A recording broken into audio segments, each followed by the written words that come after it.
Welcome, family. Today's episode is going to be a good one. We're going to talk about Agile Mindset, Values, and Principles. Again, Agile Mindset, Values, and the Principles. You know, one thing I love about the Agile Mindset is the ability to be nimble. Okay, you don't like that. One thing I love about the Agile Mindset is the adaptability, the ability to be willing to make a change, even though you're kind of unsure. So in today's episode, we're going to tackle the mindset because a lot of people will be like, oh, I'm doing Agile, but what does that mean?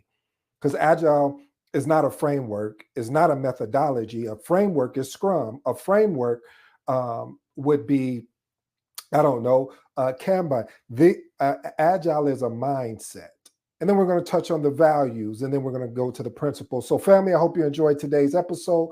Let's get to work. I thought we was going to get to work. So mindset, an Agile mindset is a way of thinking that prioritizes flexibility, collaboration, continuous learning, and focusing on delivering value. Family, the biggest things I want you to get out of having an Agile mindset is the ability to to have the ability to focus on delivering value. Another one, and you guys know if you've been paying attention to me for a while, I'm big on collaboration and again, continuous learning, which you're actually doing here now. And then having the ability to prioritize and be flexible. All right, let's get into the mindset. So I put together, I think I got 7 or 8 mindset thoughts that we can touch on, and then we'll move on to the other pieces. So embracing change and uncertainty.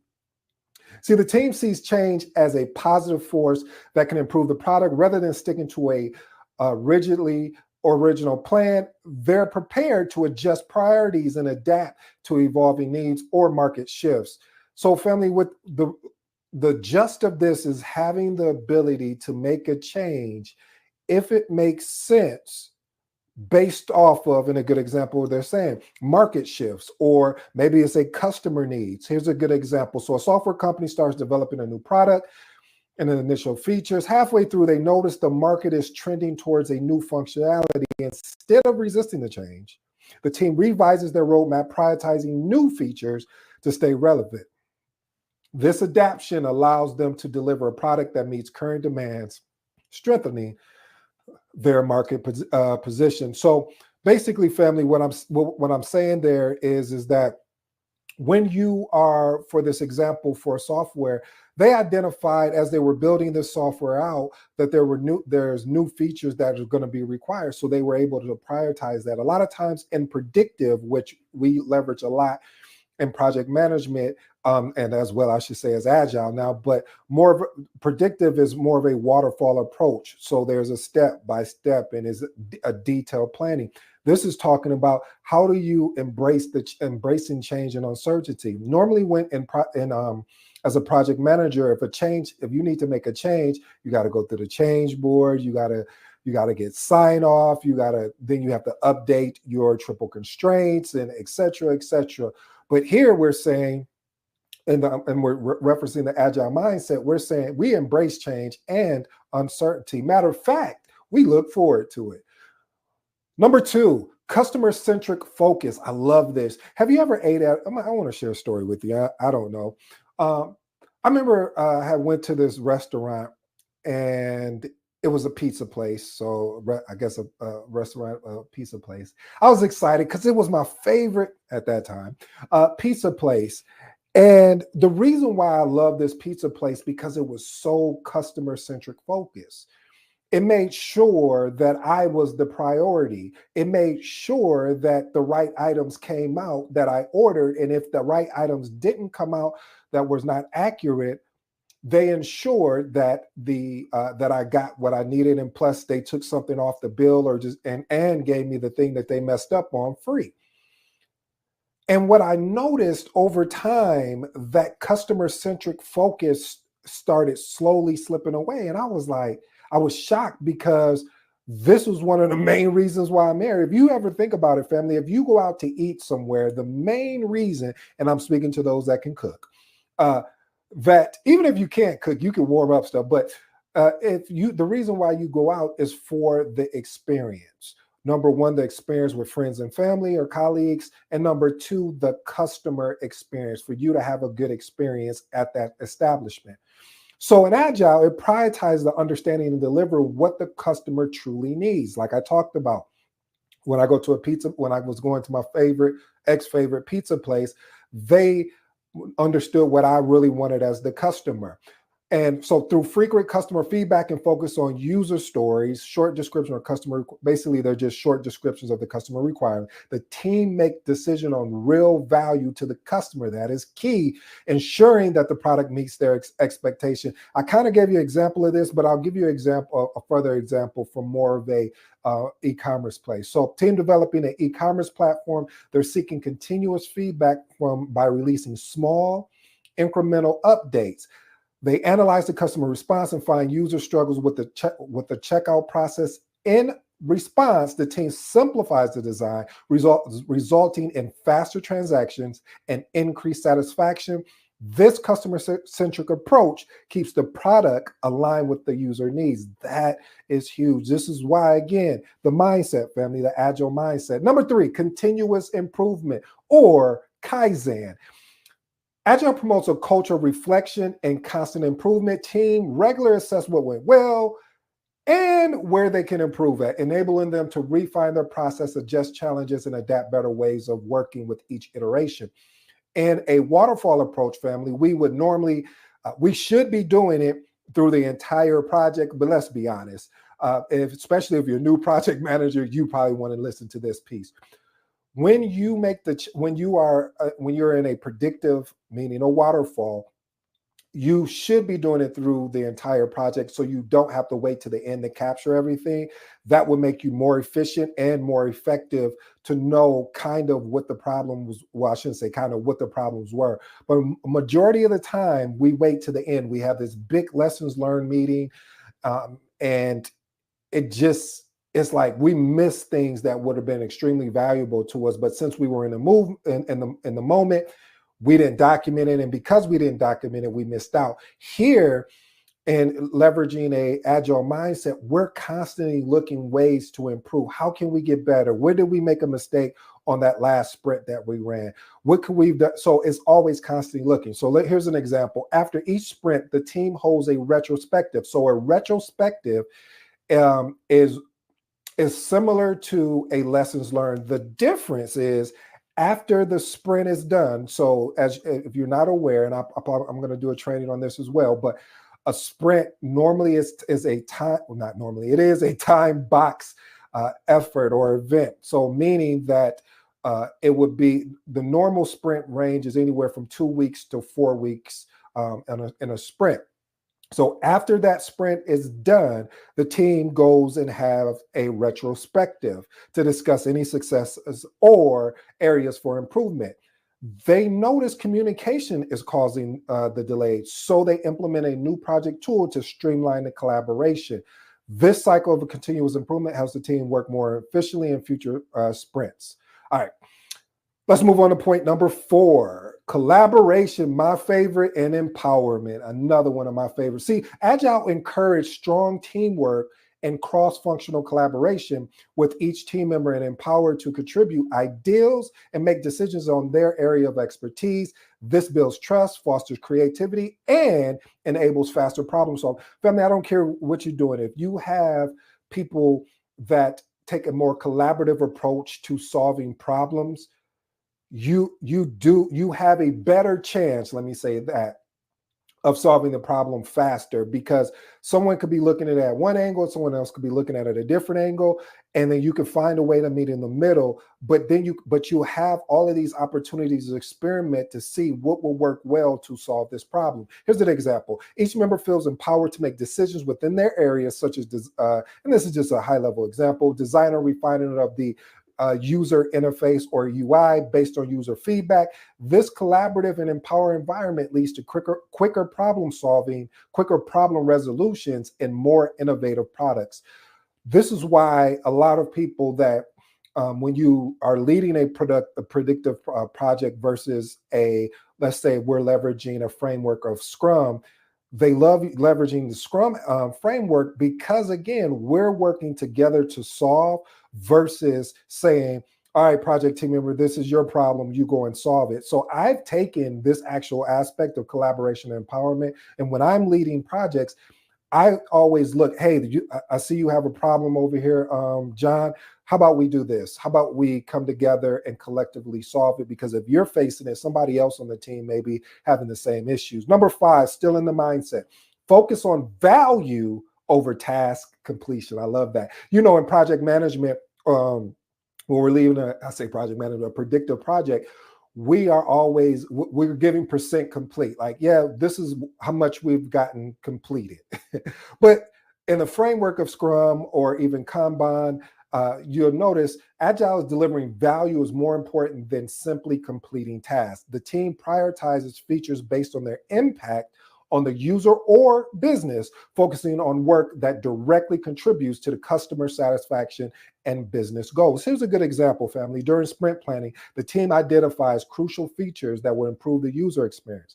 They prioritize this feature, even if it means delaying others, less impactful tasks. By focusing on high-value work, the team ensures they're constantly delivering meaningful improvement to the users. Number 6, adaptability and flexibility. I don't know if you can see that over there, but I love how that is. Having the ability to be adaptable as well as flexible. See, the team is resilient and adaptable, ready to pivot as needed. They don't cling to rigid plans, but instead remain open to adjustments. Let me park here parenthetically, family. In a predictive approach, and I keep going back and forth between predictive and adaptability, adaptable is because of the facts I want to make sure you understand the distinct differences. In a predictive approach, when something happens, majority of the time, we're going to focus on the problem instead of focusing on the solution. You know, I always talk about that, right? I always talk about the importance of focusing on the solution or putting more emphasis on the solution than putting more emphasis on the problem. And this is one thing I love about when you are doing Scrum or Kanban, and there's a lot, XP, there's a lot of them out there. But the point of it all is that we don't stick. If we find an issue, we find something that's not working, we're willing and ready to pivot, to show our flexibility and be resilient. All right, going back to it, and allowing them to respond quickly to change requirements on new insight. Here's an example. Halfway through a sprint, the team receives feedback that the feature isn't as valuable as they anticipated. Oh, man. Instead of continuing with that original plan, they quickly pivot to develop a feature that is better addresses customer needs. This flexibility allows them to deliver a more relevant and useful product. Point number 7, experimentation and learning. We always, we're going to have something to do with learning here. Agile encourages team to experiment, try new ideas, and learn from outcomes. This mindset fosters innovation and continuous improvement, where teams aren't afraid to take calculated, that's the key word, calculated, here's the other piece, risk, and learn from both successes and setbacks. How many times have we got, when we were leading a project, that we got an opportunity to take calculated risk and learn from both the successes and setbacks? I'll wait. Okay, I'm back to you. Here's an example. To improve the user engagement, the team tests 2 dashboards designed by running an A and B test. They release both versions to different user segments and analyze the results, discovering which design is more effective. This experimental approach enables the team to make data-driven decisions that enhance user experiment. You gotta love experimentation and learning. Number 8 of the last and final one for mindset, then we'll get into the nitty-gritty. Transparency and openness. Now, the value of transparency and communication, I don't care if it's in personal life or professional, it really helps when it comes to making decisions. When you have the ability to be transparent and say, hey, this was what the progress is going on, these are the setbacks that we're experiencing, this is how we're going to address those setbacks, this truly does build trust. This aligns everyone with the expectations. And as you guys know, I always talk about when expectations are not revisited or we don't have a clear understanding what the expectations are, a lot of times what ends up happening is frustration is drawn from that. When frustration is drawn, then people start shutting down, stop paying attention. But we're trying to create a supportive environment for problem solving. Here's a good example. During sprint reviews, the team openly shares updates, challenges, and are needing improvement with stakeholders by maintaining transparency. They build trust, foster collaboration, and enable stakeholders to offer insights or resources that help them overcome obstacles. All right, family, now we're going to touch on the Agile values. There are 4 values, and we're going to go over them. So the value prioritize people, adaptability, responsiveness over rigid process, and excessive documentation, ensuring teams remain focused on delivering value. Let me say this as well. A lot of times people feel like if I'm leveraging a framework of Scrum, I keep going back to it. I guess if you can't tell, that's one of my favorite frameworks under the Agile Mindset. But in Scrum, it's like there's no documentation. That is not true. There's not excessive documentation, but there's documentation definitely in place. So we're going to go over this, and hopefully this will work for you to understand. Family, and let me say that if you made it this far, I didn't say it at the beginning, but if you're going after your PMP or your CAPM, some of this stuff is going to be on there. So you might want to just tune in to get these. Here we go. Number 1, individuals and interactions over processes and tools. Listen, Agile values collaboration, communication, and teamwork over relying on strict processes and tools. While tools are helpful, I always talk about it here, they shouldn't replace direct communication. Here's a good example. In a software development project, rather than using emails or complex project management tools to communicate all the time, the team holds daily stand-up meetings where they discuss progress, address blockers. And when I say address blockers, meaning they bring them up. They don't address them in that actual meeting. They just bring them up, make quick decisions collaboratively, and then direct interactions, fostering a deep understanding and quicker responses to issues. Number 2, working software over comprehensive documentation. I hope you kind of get when I say over, that means we're going to focus on getting working software before we're going to focus on getting comprehensive documentation. We're going to focus on individuals and interactions before we focus on process and tools. Okay.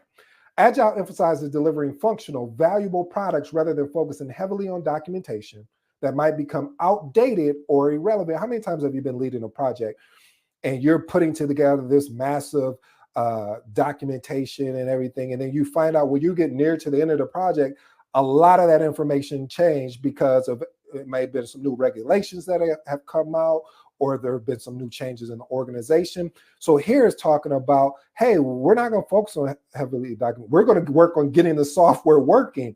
Documentation is still important, but only what's essential to keep things moving forward effectively. Here's an example. Instead of spending months detailing every aspect of the product specification, a team focuses on developing a working prototype or a MVP, minimum viable product. Once completed, the prototype is shown to stakeholders who provide feedback, enabling the team to make adjustments quickly. Minimum documentation is created just to capture core elements and functionalities. All right, let's go to value number 3, customer collaboration over, you like how I'm doing that, contract negotiation. Agile encourages ongoing collaborations with customers or stakeholders rather than sticking to a rigidly to initial requirements or contracts. Continuous engagement ensures the product aligns with the evolving needs of the customer. I love that. I don't know about you, but we've all been customers. You may be a customer now, you don't know it, but we've all been customers. And when they say the customer is always right, sometimes I can agree with them. But I do agree with you should be aligning with your customer. If your customer is saying, hey, we really like the burgers versus the fish, then I think we probably should be serving burgers because this is what our customer base likes. Here's an example. Project begins with a set of requirements, but during development, the customer realized they need additional features or adjustments. What are we going to do? Okay, rather than citing the original agreement and, of course, refusing to make the changes, the Agile team works with the customer to assess the new requirements, prioritize them, and adapt the project. The iterative process keeps the product relevant to the customer needs. Number 4 of values, responding to change over following a plan. I love that. Agile embraces flexibility,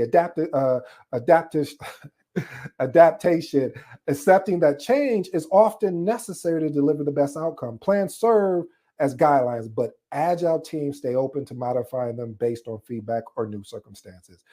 A team, here's a good example, building an e-commerce platform and has detailed project timelines midway. Remember, I talked about new regulations affect the online payment process. Rather than ignoring these changes, the team adjusts their roadmap to prioritize compliance with new regulations, ensuring the product stays viable. Well, family, we are going to our next and final one, which I love, the Agile Manifesto. These principles focus on flexibility, collaboration, and delivering value to customers. There's 12, and we're going to go through all 12 of them because it wouldn't be, if we didn't do it, it wouldn't be exceptional, I guess. All right, let's get to work. Number 1, our highest, and I do mean our highest priority, is to satisfy the customer through early and continuous delivery of valuable software. Listen, this is what I love about Agile. They prioritize delivering value quickly and continually rather than waiting, like in a predictive approach or a waterfall, a full release at the end. Here's a good example. A development team releases a minimal viable product. Remember, I talked about minimal viable product, MVP, that's what we call it, within weeks, then iterates based on user feedback, gradually adding features in subsequent releases. Number 2, welcoming changing requirements even late in the development. Agile processes harnesses change for customer competitive advantage. Here's the explanation. Agile embraces change to ensure product remains relevant. Here's a good example. Partway through a development, a client requests a new feature. Instead of sticking to the initial plan, the team adjusts their sprint to incorporate this request, enhancing the product's market competitiveness. Number 3 of the principles, delivering working software frequently from a couple of weeks to a couple of months with preferences of shorter timescales. Listen, regular releases enable feedback and quick adjustments. Here's a good example. App development team releases updates every 2 weeks, what we'll call it more of a time box. Anytime you see something like that, that's a time box approach, allowing users to test new features early and provide feedback for future improvements. Let's go to number 4. Principle number 4, business people and developers must work together. I'm getting excited. Daily throughout the project. Close collaboration between stakeholders ensure alignment and reduce misunderstanding. I don't know about you, family, but when I'm leading a project, a lot of times we'll get the requirements as I'm collecting the requirements, of course. And what I don't realize, there may have been a change, there may have been a miscommunication. So, and taking a Scrum, I'm using a Scrum framework, and you have the ability to work closely with your business partner and understand, hey, is this what you were saying you wanted, or no, it wasn't? So we can course correct quickly. Here's an example. Daily stand-ups to discuss project goals, clarifying requirements to identify any roadblocks together. Also sprint reviews, also called demos, to engage with the stakeholder for feedback. So basically sprint reviews, families, is we built out this first increment of the product. We're showing it to the customer. We're trying to get feedback. We're asking for feedback. What you like, what don't you like? What are you looking for? What needs to be done? And then we course correct, and we keep doing this. We never have to release something if it's not ready to be released. Just keep that in mind. Number 5 of the principles, build projects around who? I am motivated. Okay, you didn't want me to dance or sing. Around motivated individuals, give them the environment and support they need and trust them to get the job done. Boy, oh boy, I love self-organizing team. I love telling another adult, hey, this is what I need from you. Can you or can you not deliver it? Or better yet, you'd like me to speak better English. This is my request. Yes or no, will you be able to deliver it? And let them go do their job. And if they need help, then you are there to support them. Let me get into it. I'm sorry, I just had a little rant. Agile emphasizes autonomy and supportive environment for high-performing teams. Here's an example. Development team is empowered key word, to make technical decisions without micromanagement. Ooh, bad word, don't like micromanagement. Allowing them to own their work and contribute creatively. I love that. Principle number 6, the most efficient and effective method of conveying information is to do it within a development team is face-to-face conversation. Here's an explanation. I got a lot of other stuff up here. Don't even worry about it. Direct communication reduces misinterpretation and accelerates problem solving. An example is team uses video calls for daily stand-ups. And this is if you're virtual. Most of the time it would be face-to-face or having a team space where basically only the team can congregate. People can come by and look at the information radar. I'll tell you about that at another episode. Or they call it walking the board. It's so many different attributes to that. Let's move on to point number 7. Working software is the primary measure of progress. Ooh, won't he do it? Yes, that is so true.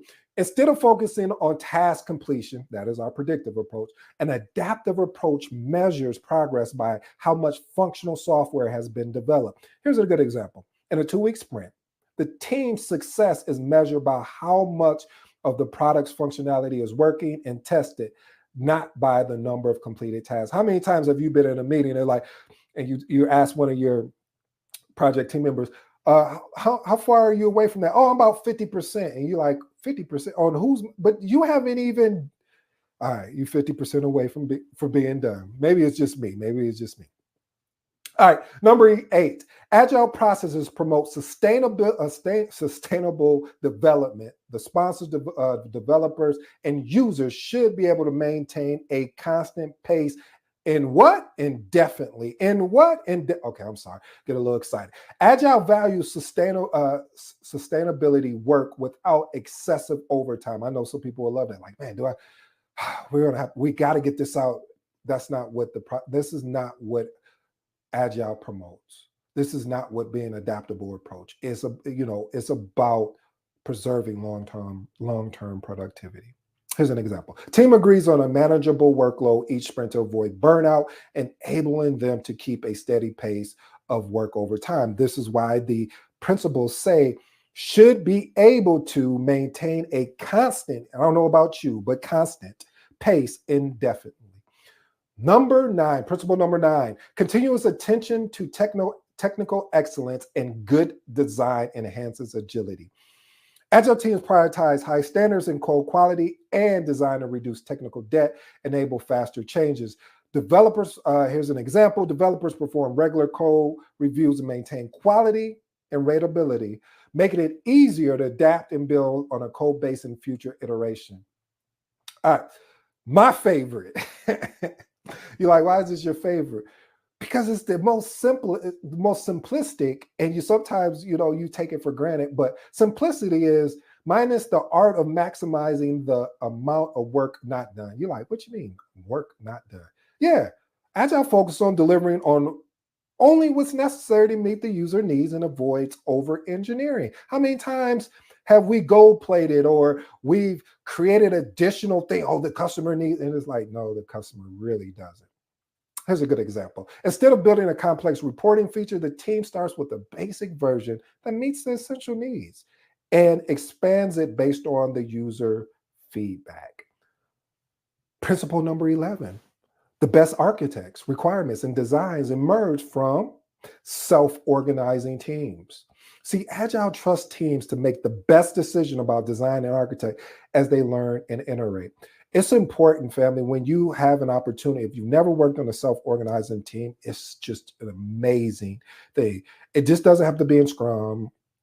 It can be in a predictive project, but it's so amazing because you are empowered. You have the ability, you start building a bond with the team. And this is another reason why when you get a good team in place and they're working, they're self-organizing, they've created a bond, you don't want to break this team up. You want to find the next client or I should say internal or external project that you can work through. Here's an example. A development team is given the freedom to choose the technical stack and tools that they think are best suited for the project, resulting in more efficiency and tailored solution. My last and final principle, at regular intervals, the team reflects on how to become more effective, then tunes and adjusts its behavior accordingly.